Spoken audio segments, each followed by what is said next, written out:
What's up, everybody? Welcome back, friends and family, to another episode of the PHDJ Podcast with yours truly, Joe Bunn, and my man, right there he is. What's going on, Joe? How are you? It's Mike Walter, everybody. I should introduce myself. Do we still need to introduce ourselves? I guess so. Oh, yes. Hey, I want to start with some good news, Joe. Hit me. We got another sign-up last night. Hey. Yeah. So we are now at 6 main sign-ups and 3 associates. So the room is filling. I like it. I like it. I'm feeling it. And this one was referred by Brian, our mutual friend, Brian Bonacisi. So thank you, Brian. Cheers to you. Brian. He texted me this morning, and he told me he had sent us someone else. And then I also got a DM yesterday, I forgot to tell you, from, Todd Powers? He's awesome. Todd was the one that signed up. Oh, it was Todd. Okay. Yeah. Okay. Cool. Yeah. I don't think Brian knew I knew him, so cool. That's awesome. Well, either way, thank you. Welcome, Todd, and get in on it, guys. It is now filling. It's gone from Joe and I were afraid we were going to be only 2 in the room to we might have to shut down the attendees. Who knows? Hey, Mike, let's practice our handshake for 2 days. Yeah, that's right. So welcome everybody to 2019, another episode, as I said, of the PHDJ Podcast. And I was at a NACE meeting last night, Mike. Randy B was DJing, which made it even more special.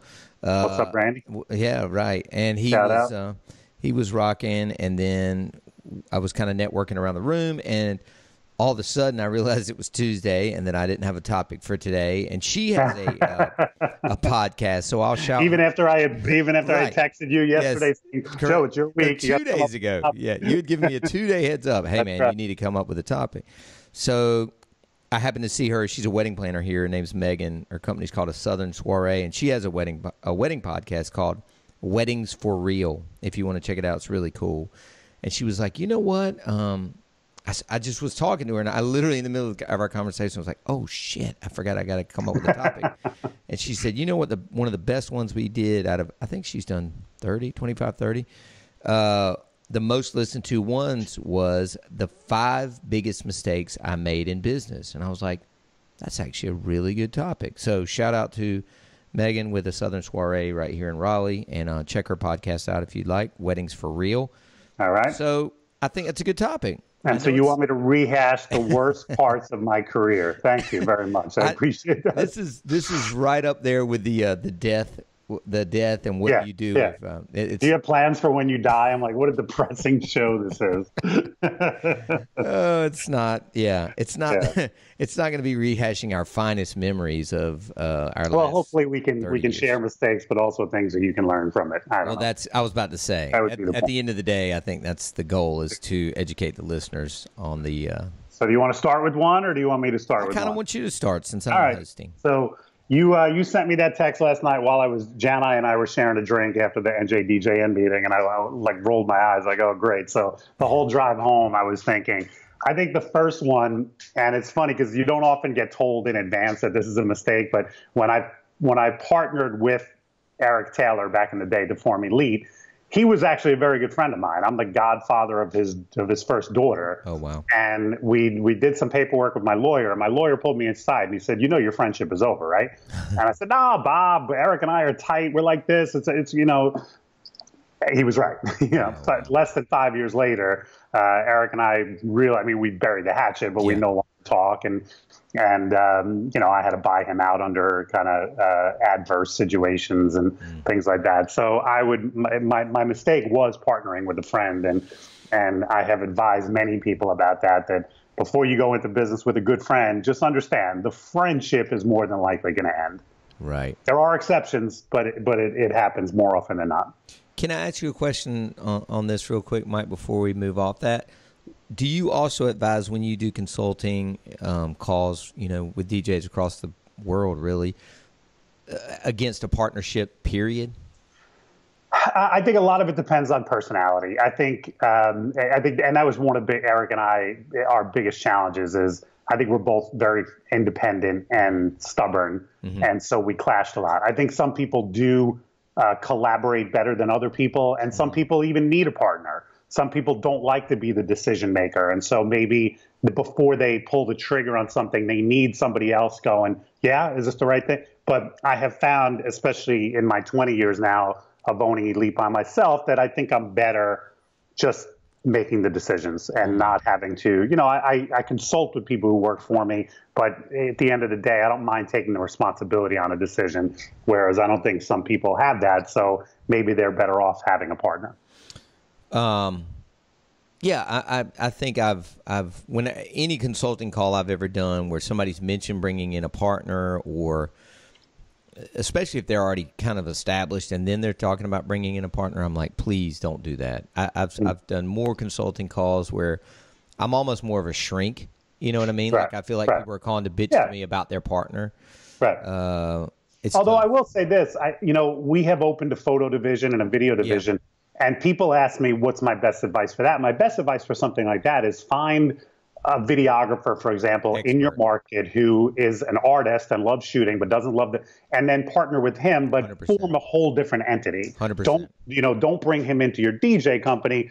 Form an entire second company with a partner with him, because this way he's got skin in the game. He's going to help you grow it. You're going to help the business. And then if things don't work out, it's not like the main entity isn't disrupted. It's just this second company. 100%. So I do recommend that. So yeah. It's not like I'm completely anti-partner. See, this is a good episode. See, I've already gotten something. Yeah. There you go. I would say these are in no particular order, right, Mike? You're just kind of... Yeah, these were the first things I wrote down, So, I was about to say, these are the first 5 I wrote down. I probably have 55 more for episode or volume 2 of this.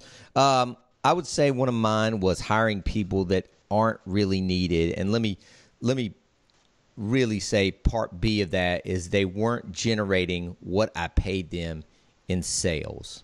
Okay. Or in time lost from me. So... Right. I had somebody, as you do in the office, probably working 35, 40 hours a week at one time. She probably was there a year or two. Did a lot of things I didn't like to do, Mike, phone calling, just admin stuff, emails, this, that, and the other. But she didn't really sell. She wasn't a salesperson. She never left the office. There's nothing wrong with if she freed you up to do way more selling and, like you just said, networking last night. But that wasn't the case. She was not generating, let's say I was paying her $30,000 plus some other things, I think she had health insurance and some other thing. She was and not. For those people listening in the Northeast, $30,000 in North Carolina is actually a livable wage. Exactly. Just so you know, because $30,000 here is not. And she was young. She was single. Right. And, I was paying for a car and cell phone and health insurance. So wow. It was pretty sweet deal. It was a pretty sweet deal. But then I looked at it and I was like, well, that's $50,000 that I could have put in my pocket, and I know she didn't generate that much in revenue. So, anyway, eventually we parted ways on good terms. So, how long did that last? Mike, I think it was about 1.5 2 years. Okay. It's probably the longest.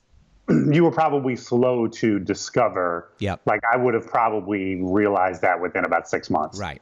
That this person isn't, and it's probably no knock on her. Maybe you didn't have the workload or you didn't delegate enough. I think that's one of the biggest challenges with a lot of people right there is what you said. They don't delegate. They don't trust, even though they hire the person and train them. Yeah. They don't necessarily trust them enough. So you were still micromanaging everything. I'm sure.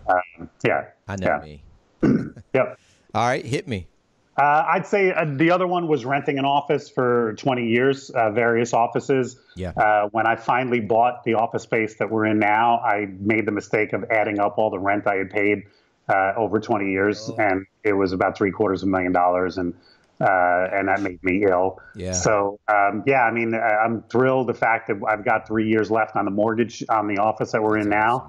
I owe less than $80,000, so I literally could cut a check if I wanted to right now, just pay it off. But the interest rate is pretty low on the mortgage, so I'm going to keep paying it off by month. But the fact that there's a light at the end of the tunnel here where I'm going to own my own office space with no mortgage. I know there's, they say no regrets and no looking back, but I do tend to look back sometimes and say, why didn't I do this 20 years ago? But if you are just starting out, and there are options. I don't own an office building. You've seen it. It's 2 suites inside of an office condo, but at least it's mine and I'm paying it off. So if you can afford it and you can come up with a down payment, I think you're much better off trying new. You're cutting that check anyway, so you might as well cut it to yourself. To yourself, right? I along that same lines, guys. I had this one written down as one of mine, and I'll just parlay his right into mine. Don't make yourself rent poor. So if you do have to rent, which I do rent here, which is a very affordable space. They even let me put a huge storage building out in the parking lot. But I have been in spaces, like Mike said, that were $2,500, $3,000, and up a month. And, at the end of the year, I asked my accountant, where's my money? I didn't make any money. And she's like, well, you spent, $36,000 in rent, Joe, and the air conditioner went out, and that wasn't in the lease. And so you're basically making improvement. It was an old house. You're making improvements on this guy's house. It needed, pine straw in the bedding out front, or, the grass needed cutting, or the house needed power washing. None of that was in the lease. I thought it was a cool place, signed the lease. And she's like, you're pissing away $40K a year plus. Right. So just don't be rent poor, guys. There are other options for office spaces. If you are fortunate enough to find a building and put down a down payment and get a good interest rate, heck yeah, buy it. If I've preached multiple times about the especially now in this day and age, the rise of the shared office spaces. The Reguses that you hear like on Stern. I mean, we have one here called Industrious. We have one here called HQ. There's one in Raleigh that my Charlotte office guy has in Charlotte called HYGGE. I still don't know how to pronounce it, but I mean, they've opened 6 of them in the past 2 years. Right. In all different Which sort of goes to the same concept of zip cars. Why own a car if you only need it every once in a while, then pay for it when you need it. And an office is the same. I mean, let's face it, a lot of the daily stuff we do could be done from home. Or a coffee shop. Yesterday was a good example. I didn't go into the office, but it wasn't necessarily my day off. I still answered a lot of emails and did a few different things, but I didn't physically go into the office. Sure. But I still think, and you've made this point in seminars and the workshop, that having a professional place to meet people rather than Starbucks and Panera, I think is a little bit, I think it strikes a different tone. So you don't need a full-time office. Yeah, I think that shared space concept is pretty smart. Me too. All right. Yeah. So this is one that I talk about at the workshop in depth. So I'll kind of gloss over it and just kind of introduce it. But I usually, and for anyone who's coming to the workshop now, I'm going to blow this joke, but I have this very cool picture, I think you've seen it, of a really super hot woman she's got a bikini on, and then she's got one of those like fishnet dresses over it. And I put that up on, and I say, what's wrong with this picture? And so everybody's like focused in and trying to see, can I see areola? Can I, what? And then you realize that there's Godzilla is about to attack her from behind. Right. But you don't see that initially because you're too focused on the hot chick. The girl. And I make that point in the workshop because I have become infatuated by talent in the past. And I'm not even talking about a hot woman. I'm talking about a DJ who ticks off like the first couple of boxes, and it's usually an aesthetic thing or a vocal thing, and so it makes me ignore a bunch of other warning signs. And I've learned that lesson after being burned a couple of times, that sometimes when that amazing talent sits down in front of you, I think you can just get infatuated by it, and you're like, I gotta speed this guy through, and he's got to be headlining in 2 months because he can be making me money, blah blah blah. And then you ignore the fact that he showed up late for the first 5 gigs he did, and he never calls you back or texts you back. So try not to get infatuated by talent. Try to see if there is a Godzilla, and there's been plenty of times where there was no Godzilla behind the talented guy, but if there's a Godzilla back there, make sure you look for it. Damn, dude, this is crazy because I literally wrote almost the exact same thing down. I wrote down investing time in DJs in my head that I knew didn't have, in air quotes, it. Yeah. So they looked amazing and they had a great voice, and they came to the trainings and stuff like that, but something in my head was saying, this guy ain't right. And even maybe Randy was over my other shoulder going, this guy ain't it, man. Like, in my head, I'm going, bro, this guy's going to be a rock star. This guy's Right. going to be a rock star. Right, because you got infatuated by one or two different things, and so you're ignoring. Yeah, I ignored like the other warning signs, and not to knock on millennials or Generation Z, but the 3 or 4 I have in my head were young, sub 30. So yeah, I would say looking for talent is probably very similar to the dating game. And when you're, I hate to sound negative about it, but when you're dating, it's really all about a process of elimination. Mm-hmm. You're going out on dates and you're ticking off and going, this woman won't work for me, and they're doing the same. The women are going, well, this guy won't work for me. Mm-hmm. And the whole point is, if you can eliminate people quicker, then you can move on to the next, to the person who's going to be the superstar. So don't get bogged down with people who are going to waste your time. Sure. Yeah. Right. So my last two are kind of together. Okay. And now that I did it, I don't mind the fact that I did it. But looking back, it was stupid. I busted my ass so much in the decade of my 30s and really my late 20s into my 30s that I just did not have a life. And I think about, like, I didn't take a European vacation, a really legitimate vacation, till I was 40. Dang. I ignored my health, and that's where these two are kind of the two together. Sure. I ignored my health throughout my health and fitness. I mean, I was a fat blob as I approached 40. And I wish I had started both of those things sooner. Now, thank God I didn't have a heart attack when I was 40, because I would have missed out on a lot. But my advice would be, when we get to that point where we're growing this company and we're seeing massive growth every year, and you still need to have a life. And number one, you still need to set some time aside for yourself personally, which means take some vacations and get away. But then also it means, this is one of the reasons why I respect Jason Clark so much. I mean, he's in that mode where he's just monster building a company, and yet look at the guy. He's in a gym every morning and he looks incredible and he's keeping himself in shape. So I didn't have that gene in my 30s. I've discovered it now, in 40s, but I just didn't have it in my 30s. And so I consider that a mistake, even though I was fortunate enough to have lived through it. And I think Elite is where it is now because of that effort in my 30s. Sure. But I still think it was a risk that I didn't need to take, if that makes sense. Yeah.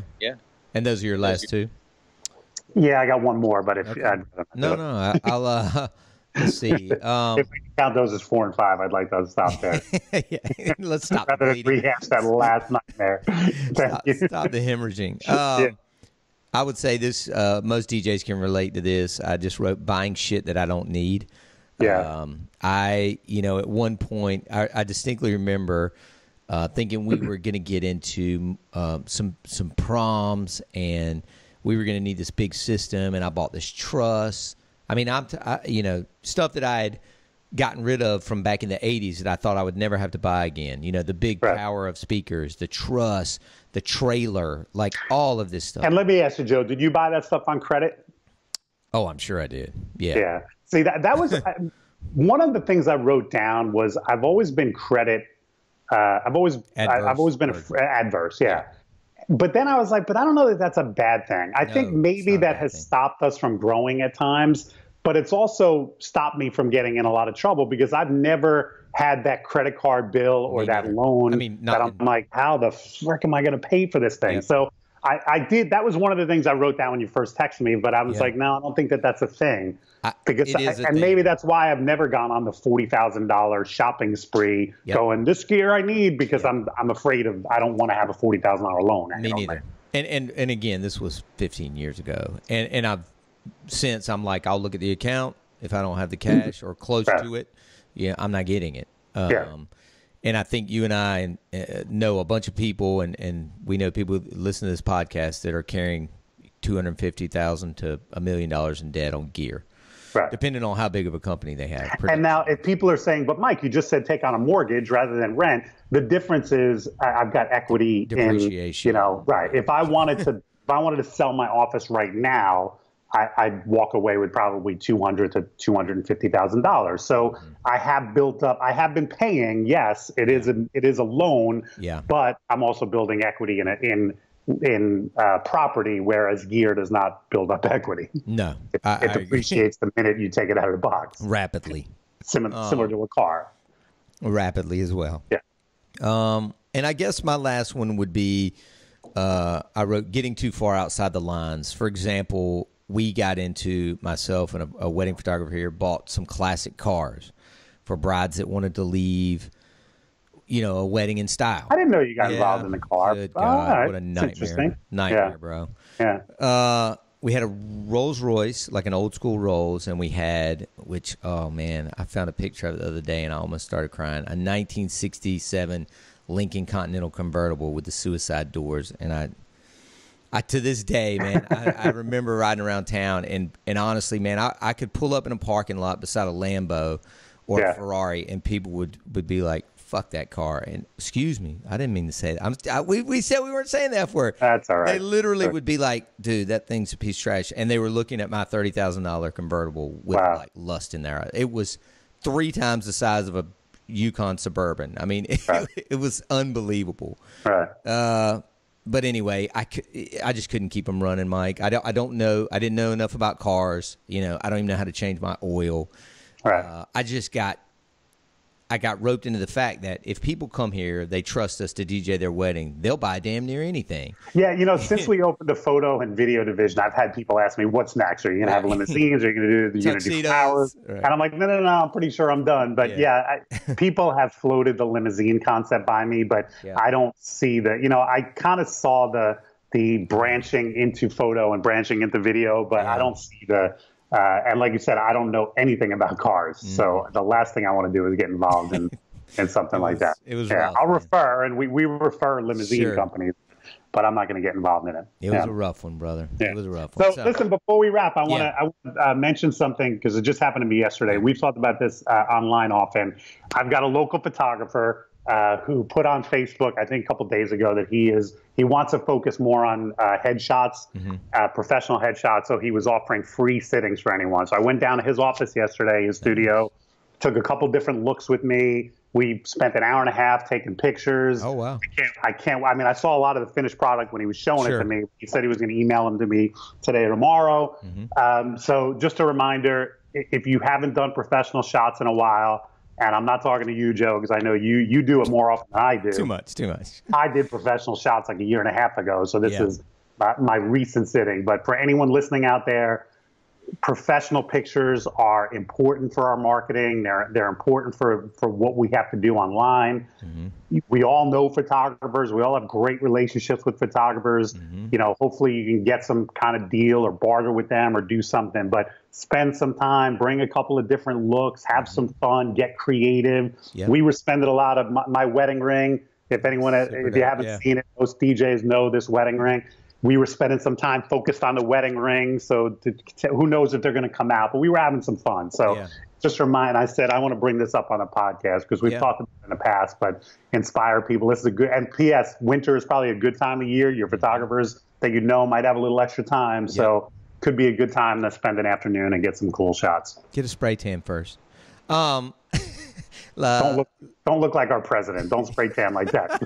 That's orange. That's orange. Yeah, orange is out.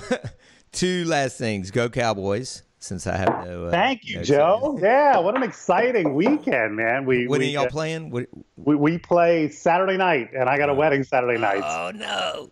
Yeah, well, I'll have it on. Yeah, I was about to say the iPad up there. This is my planner. Yeah. It's good. It's a 7:30 to 11:30 wedding, and we don't kick off till 8:15. So all the formalities will be out of the way. Yep. I'll be opening up the dance floor as the game is kicking off, and I'm working with a guy who's also a Cowboys fan. Nice. So when I'm on the dance floor, like rocking it, he can be like, give me a thumbs up or down. Right. So I will always, wearing an earbud and he's talking to you as you're out on the dance floor. So we play the Rams and the Eagles, who pulled that amazing, double doink. Bears. They play New Orleans on Saturday night. Man, those are tough games. Yeah. And then so the last, I'll be pulling for you. I got no team in this. And last but not least, how was Spinelli last night at the New Jersey meeting? Nick was awesome. He did a really good job. I took a couple of different notes about social media, some things he talked about. Nick, if you don't know Nick, you should really look him up and watch some of his videos. He has a very cool, definitive delivery style, which I really like. As a New Yorker, I think he's Southern Jersey, but it's similar, you know what I mean? Like, yo, this is what I think, and I don't care what you and I do kind of like that delivery. And I mean, he speaks from the heart. I told him afterwards, I said, I could tell this is a subject. He was talking about social media marketing that he truly believes in because he was so passionate about it. And, you know, he was pacing around and so I enjoyed it. The NJDJN has new leadership. That's our local group. Mike Weeder is taking it over. I know Mike. And last night was his first meeting as the new director. I don't know what his title is, but it was packed, and a lot of that had to do with the fact that, you know, Nick has created a big brand for himself, so he's got a big following. All the SCE guys were there to support him, so that certainly helped. But I hope the momentum continues, because it's a good group. I enjoy going to the monthly meetings when I can, and I like the camaraderie, and I hope Mike breathes a lot of life back into the. There's some good guys in there. Yeah. Well, guys, we're going to put a bow on this. I got to run to another appointment. Mike, thank you. Everybody. Good one, Joe. I was leery about this topic, but I think it was pretty good, and I didn't have to get to my last one, which was something I didn't want to talk about. Good. So I'm glad. Good. All right, everybody. And again, thank you guys for listening. Sign up, PHDJworkshop.com, and we will see everybody in Las Vegas. You got it. Ciao. See you, Mike. Bye.